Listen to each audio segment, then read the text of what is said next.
You know that feeling when someone half your age thinks they know better than you do? Well, let me tell you what happened when that cost someone $4.8 billion and nearly destroyed a century-old company. The boardroom on the 35th floor of Hammond Capital Partners always smelled like expensive leather and bad decisions. I'm Charles Morrison, 49 years old, and I'd been breathing that air for 18 years. Senior Director of Corporate Development. Basically, I was the guy who made the big deals happen, the guy who knew where all the bodies were buried. In my career, I'd closed 28 deals worth over $12 billion. Not bad for a guy who started in the mailroom of a steel company back in Ohio. But this deal, the Thornton Industrial acquisition, this was going to be my masterpiece. $4.8 billion. 72 hours until closing. 18 months of careful relationship building coming together like a perfect symphony. I was standing at the floor-to-ceiling window on that Friday afternoon, reviewing the final documents on my tablet. Outside, Chicago stretched out below me, all glass and steel and ambition. The Thornton deal wasn't just numbers on a spreadsheet, it was personal. Frederick Thornton's father had done business with my father back when handshake deals actually meant something. This was old-school money meeting New World finance, and I was the bridge between both worlds. That's when the door practically exploded open. Catherine Walsh marched in like she owned the place, which, in a way, she kind of did. Her mother Jennifer was executive VP, and nepotism runs thick in corporate America.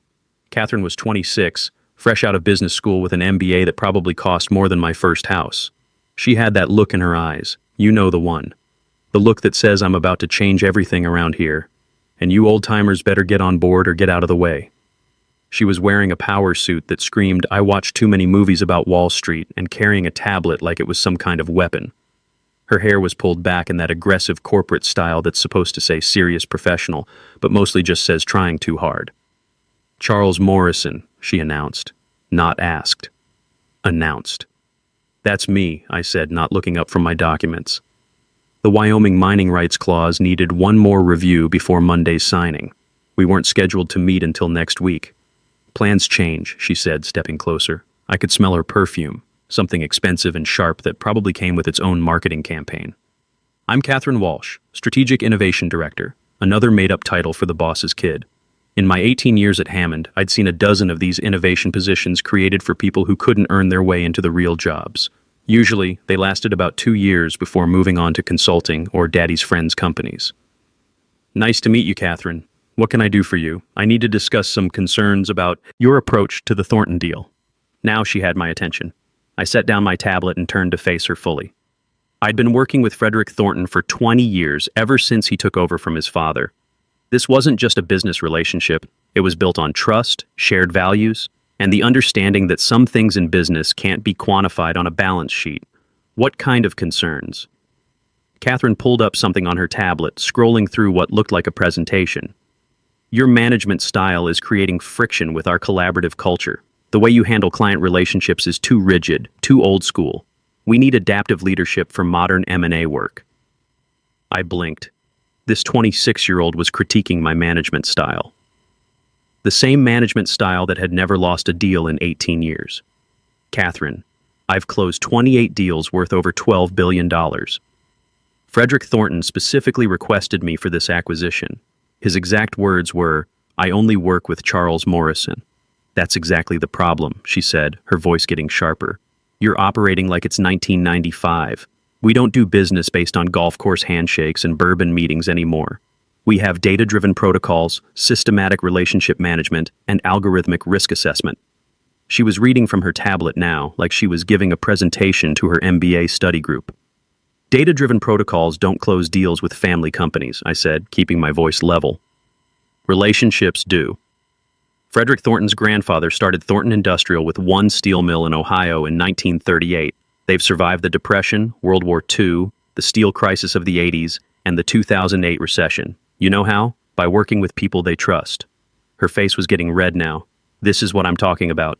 Resistance to change, outdated thinking. The company handbook clearly states we prioritize innovation and fresh approaches over legacy mindsets." Legacy mindsets. She was calling 85 years of successful business a legacy mindset. "Catherine," I said carefully, The Thornton family doesn't care about your innovation protocols. They care about integrity, consistency, and knowing that the person they're shaking hands with will still be there to honor that handshake 5 years from now. Trust doesn't scale, she snapped back. Personal relationships don't optimize for maximum efficiency.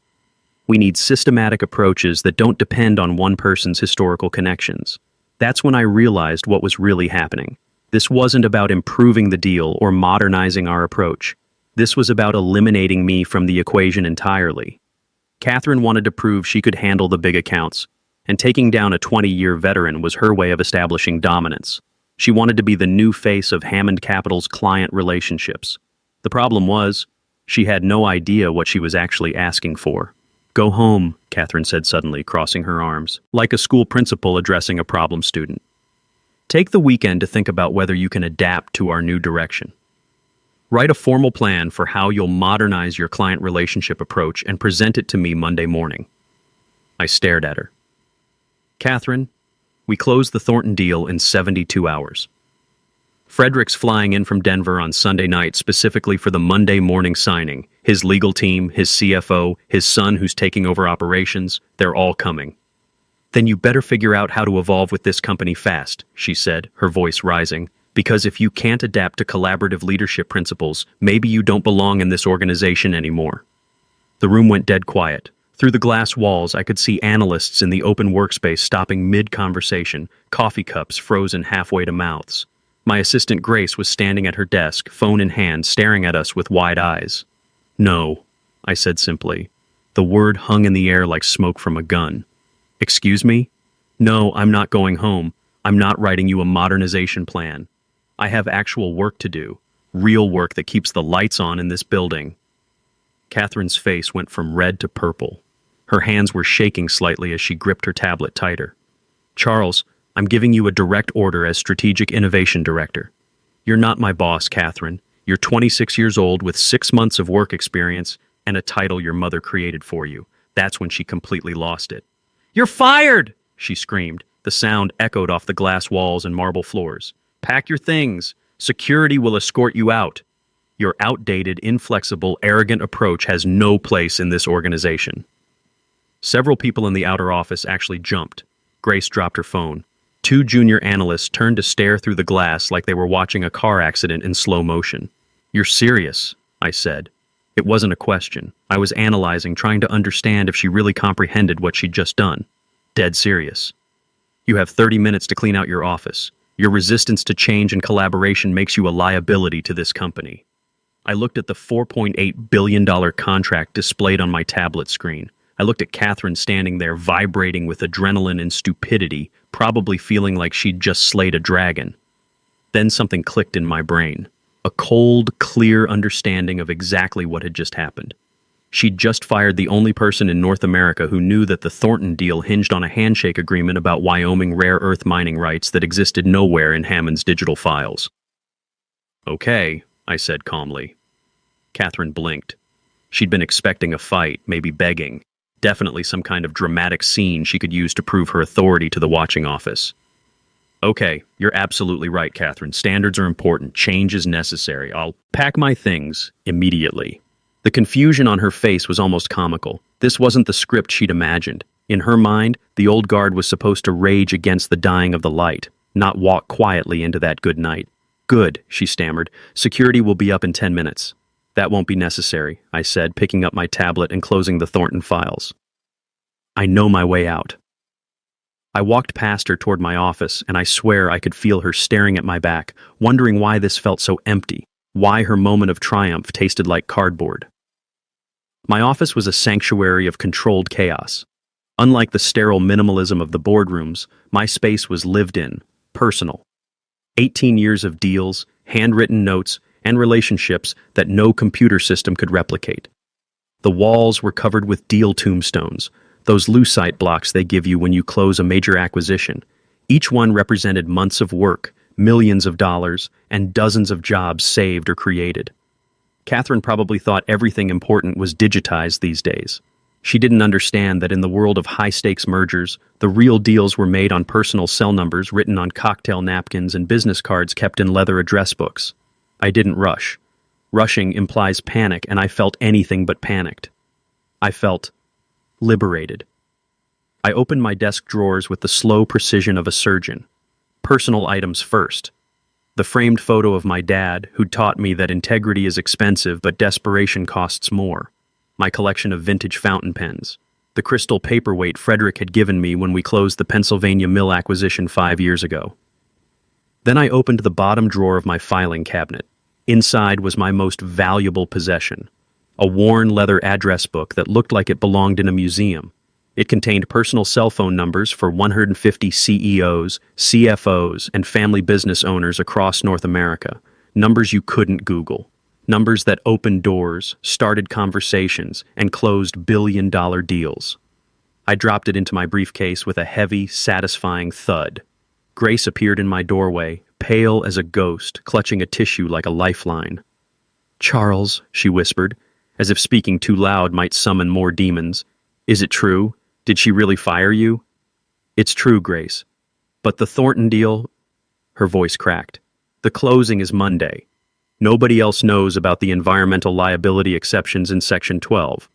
Nobody else knows about the rare earth mining subsidiary arrangement. Nobody else even knows Frederick's son Michael exists, let alone that he's the real decision-maker for operational integration." I smiled. It probably wasn't a particularly nice smile. "I'm sure Catherine has it all figured out, Grace. She has data-driven protocols and systematic relationship management. What could go wrong?" Grace started crying. Quiet, desperate tears that said she understood exactly what was about to happen to Hammond Capital. "What are we going to do?" "We?" I picked up my briefcase, heavy with 18 years of irreplaceable relationships. "Grace, you're staying here. I'm the one who apparently doesn't fit the collaborative culture. I cleared my computer history, logged out of all the secure servers, and wiped my local cache. I wasn't stealing company property, just removing my personal intellectual fingerprints. If Hammond wanted to navigate the Thornton deal, they'd have to use whatever was in their official files. Good luck with that." I walked to the elevator carrying my box of personal items, feeling lighter than I had in months. Catherine was waiting there with 2 security guards who looked about as comfortable as you'd expect. These weren't corporate stormtroopers. They were working guys who knew me by name, who'd seen me work late nights for a decade. "Make sure he doesn't take any proprietary information," Catherine commanded, still riding high on her power trip. Paul, the head of security who'd worked at Hammond for 12 years, barely glanced at my box. "He's clean, Miss Walsh. Just personal effects." "Fine," she snapped. "Just get him out of here. I want this negativity off my floor." As the elevator doors opened, I turned to Catherine one last time. She was bracing herself for anger, for threats, for some kind of dramatic scene she could tell her mother about later. Instead, I smiled. A genuine, peaceful smile that probably looked completely insane under the circumstances. "Thank you, Catherine," I said. Her forehead wrinkled in confusion. "What?" "For clarifying the company's true priorities. It's been very enlightening. Good luck with the Thornton deal on Monday. The Wyoming rare earth mining subsidiary clause is particularly complex." "What Wyoming clause?" she demanded, stepping forward as the elevator doors began to close. "Oh, I'm sure it's all documented in your systematic relationship management database," I said softly. The doors slid shut, cutting off her increasingly panicked face. I walked out of that building into the Chicago afternoon sunshine and felt like a man who'd just been released from prison. The weight of carrying Hammond's problems, of being responsible for other people's quarterly bonuses, of playing corporate politics with entitled children, all of it just evaporated. I drove home to my place in Lincoln Park and poured myself 3 fingers of Maker's Mark bourbon. Then I sat in my leather chair, turned off my phone, and let them marinate in the silence for a while. I spent the weekend doing something I hadn't done in years, absolutely nothing work-related. I worked on my 1967 Mustang in the garage, the one I'd been restoring for 5 years but never had time to finish. Amazing how much clarity you get when you're not carrying the weight of other people's billion-dollar problems on your shoulders. Saturday evening, I grilled a steak, opened a bottle of wine I'd been saving, and watched the sunset from my back deck. For the first time in months, I wasn't thinking about deal flow or client management or corporate reorganizations. I was just present. It wasn't until Sunday evening that I turned my phone back on. The thing practically vibrated itself off the kitchen counter. 23 missed calls, 31 text messages, a digital avalanche of corporate panic that painted a beautiful picture of Hammond Capital slowly realizing what they'd lost. Grace, 4:47 p.m. Friday. Charles, legal department is asking who authorized your termination. Catherine locked herself in her office. Her mother Jennifer is asking questions. Grace, 6:15 p.m. Friday. The Thornton team called for the pre-closing conference call. Catherine took the meeting. It lasted 12 minutes. Frederick Thornton's assistant called back, asking specifically for you. Catherine told them you were on indefinite leave for personal reasons. I nearly choked on my wine. Personal reasons? The audacity was breathtaking. Grace, 11:30 a.m. Saturday. Emergency meeting this morning. Where are the Wyoming subsidiary files? Catherine is screaming at the IT department. She says you must have deleted them. IT says they never existed on the server. The partners are asking why this wasn't in the digital handover protocols. Grace, 3:45 p.m. Saturday. Catherine tried calling Frederick Thornton directly. His assistant said he only discusses business with you. Catherine told them you were having family issues, but had briefed her completely on the transaction. Charles, what is she doing? I grinned. Of course the Wyoming mining files weren't on the server. The Wyoming arrangement wasn't a standard contractual clause. It was a gentleman's agreement I'd negotiated with Frederick's son Michael about preserving the family's rare earth mineral rights while allowing Hammond to optimize the steel production assets. It existed in my handwritten notes, the ones currently sitting in my home safe. The beauty of it was pure elegance. Without that understanding, any MBA-trained analyst would look at the Wyoming subsidiary and see dead weight, a non-producing asset that should be liquidated immediately to improve the acquisition's return on investment. But those mining rights were Frederick's insurance policy for his grandchildren, his way of ensuring the family would have income streams long after the steel business evolved. Try to eliminate that subsidiary, and Frederick Thornton would walk away so fast it would leave skid marks on Hammond's marble floors. An email from David Mills, the general counsel, marked Urgent. Charles. Significant breakdown in communication protocols regarding your employment status. Please call immediately. We need to discuss immediate reinstatement of your contract before Monday's closing. This appears to be a misunderstanding that we can resolve professionally. Catherine is young and perhaps overzealous in her interpretation of corporate culture initiatives. Misunderstanding? Overzealous interpretation. They always had such polite ways of saying we screwed up catastrophically. I didn't reply. I could picture the scene at Hammond perfectly. Sunday night, emergency damage control session. Catherine would be exhausted, her confidence crumbling as she realized that firing me hadn't made her the hero of her own story. It had made her the villain in Hammond's. She'd have the financial projections, the legal documentation, the valuation models.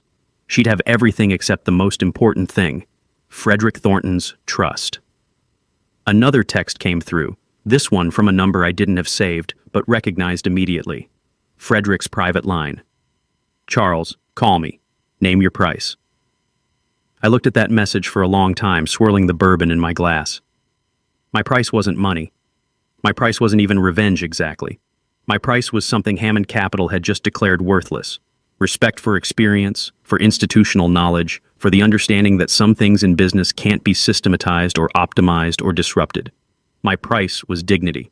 And unfortunately for Hammond, dignity was a currency they'd just spent their last penny of. I set the phone down and finished my bourbon instead. Tomorrow was going to be a very interesting day. Monday morning I was making scrambled eggs when my phone rang. Frederick Thornton's voice, gravelly from 40 years of cigars and tough decisions. They canceled the meeting, he said without preamble. Did they now? I flipped my eggs, keeping my voice neutral. This Catherine woman called my office at 7 a.m., said there were procedural complications that needed to be resolved before we could proceed. She sounded like she'd been awake all night. That's unfortunate, Frederick. Charles, what the hell happened over there? My assistant said this girl told our legal team you were taking indefinite leave for family issues, but that you'd fully briefed her on our arrangement.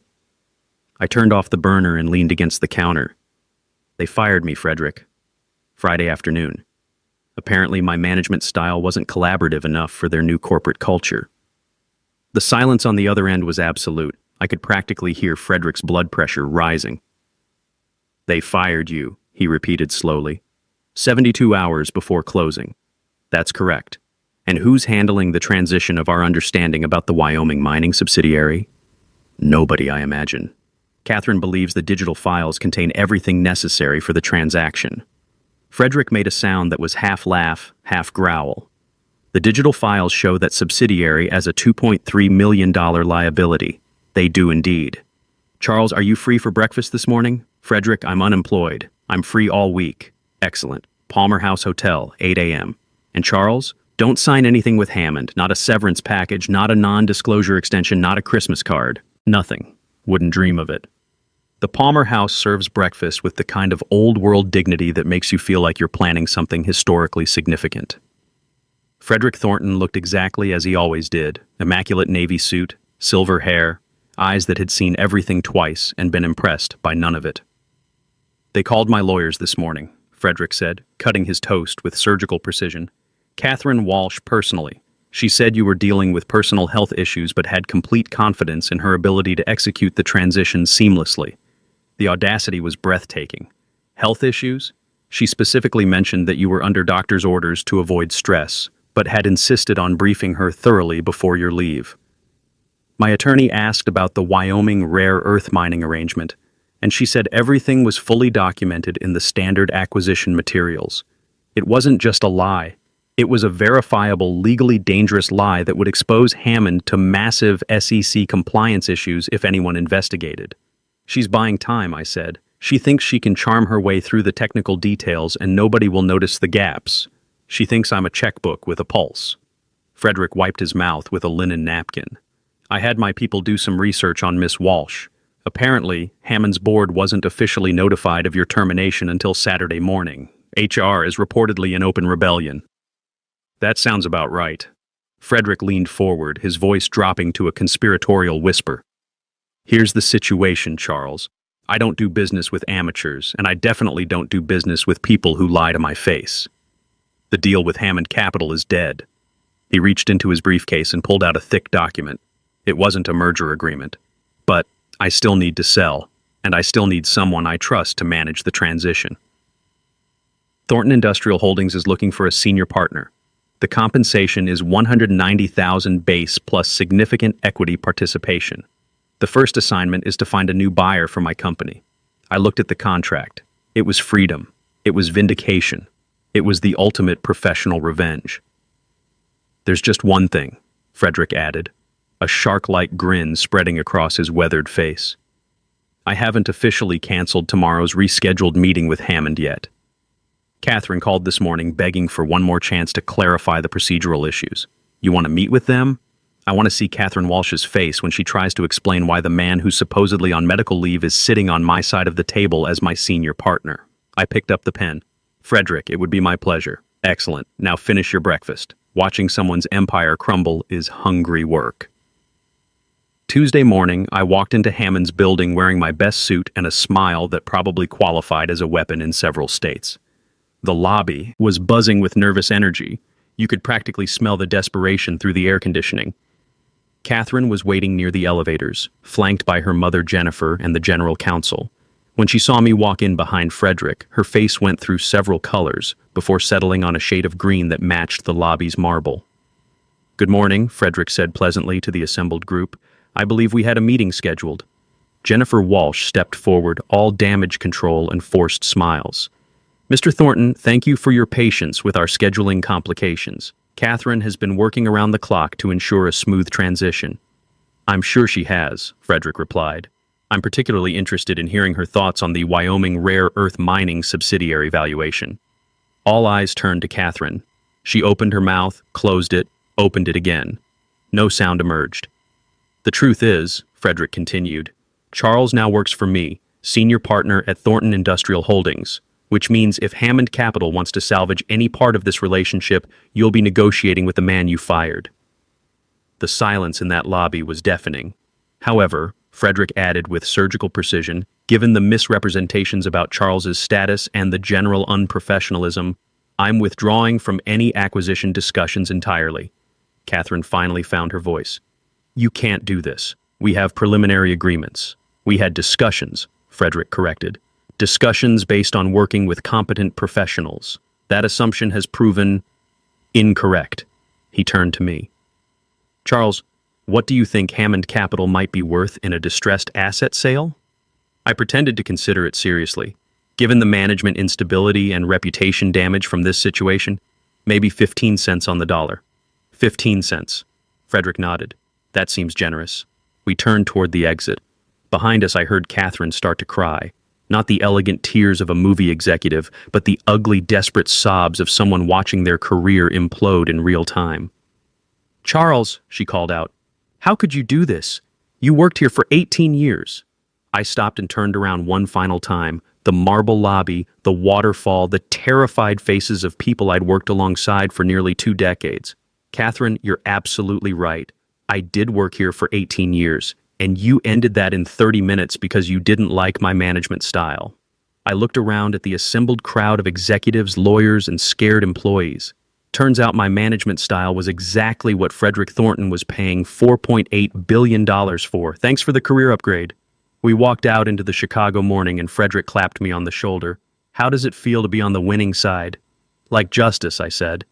6 months later, Hammond Capital was acquired by a private equity firm for 12 cents on the dollar.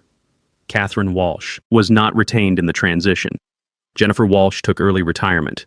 And me, I'm still at Thornton Industrial Holdings, closing deals and building relationships the old-fashioned way, with handshakes, with trust, and with the understanding that experience isn't something you can download from a business school textbook.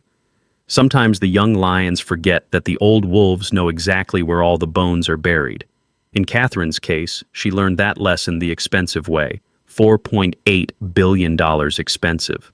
The corporate world loves to talk about disruption and innovation, but some things never change. Respect is earned, trust takes time to build, and when you fire someone who holds the keys to the kingdom, you better make sure you know where all the doors are first. Thanks for listening to my story. If you enjoyed watching entitled Corporate Nepotism get exactly what it deserved, hit that follow button. Trust me, there are more stories where this came from, and they all end with the good guys winning.